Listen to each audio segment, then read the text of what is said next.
On this episode of China Uncensored, why buy an iPhone when you can buy a big cola phone?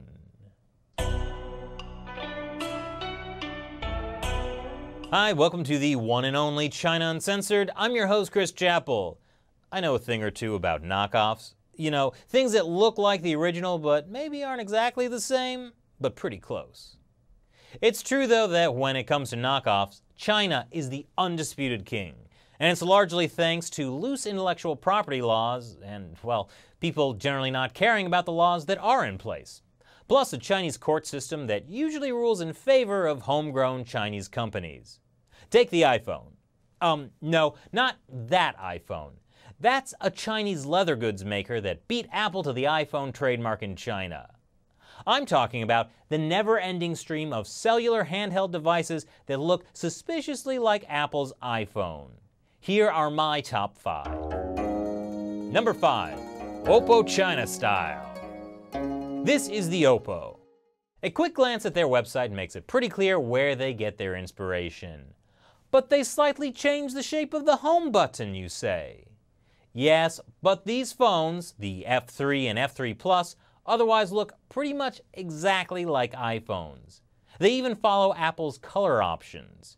But after F3, the numbering gets weird.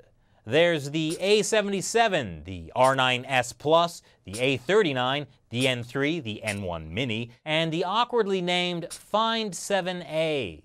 Hey Siri, find 7A. Number 4, Big Cola. People in China love the iPhone. Just look at the lines for the release of the iPhone a few years ago. The problem is, most people in China are actually really poor. 78% of people there make less than $10 a day, according to the Pew Research Center. And considering the iPhone 7 and 7 Plus both go for around $1,000 in China, you can see how there might be a bit of a disconnect. That's where Big Cola, or Da Cola, comes in. It was specifically designed to be a cheap iPhone knockoff, less than half the price. And you can also get a 2-liter version free if you order 2 large one-topping pizzas from Pizza Hut. Now that's a deal.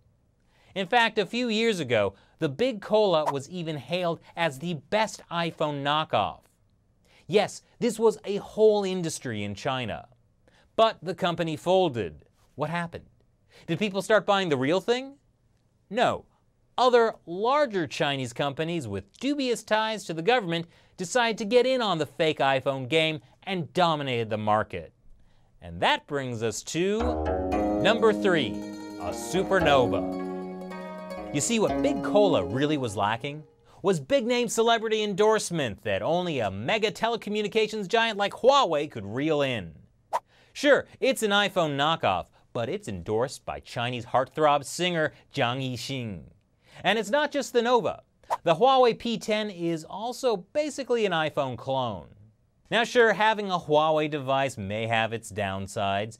The US government thinks that Huawei has undisclosed connections with the Chinese government, and Huawei equipment could surreptitiously harbor software to facilitate cyber warfare, including espionage or network disruption.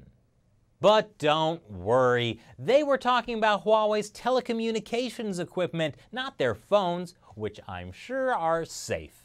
Number 2, the iPhone? Wait, is this an actual iPhone? It says iPhone, it has the Apple logo on it, but as those of you who read Chinese can see, it's not an iPhone, it's the best iPhone 7 Plus knockoff. You see, this isn't a brand. Their motto is, we're the leader in high-quality iPhone and Samsung knockoffs. And they nailed it, right down to the iPhone 7's missing headphone jack, making this knockoff just as terrible as the original. I mean, no headphone jack? What were they thinking? And finally, number 1, will the real smartphone please stand up? Okay, now this one barely looks like the iPhone. And yet, the Bailey 100C accused the iPhone of stealing its design. That's right, a Chinese smartphone maker so small, it didn't even have a website, sued Apple in a Beijing court for stealing that classic Bailey 100C look. Irony is dead. And of course, The Beijing Intellectual Property Office ruled in favor of the Chinese company. They said Apple's iPhone 6 and iPhone 6 Plus have minor differences from Bailei's 100C. The differences are so tiny that the average customer could not notice.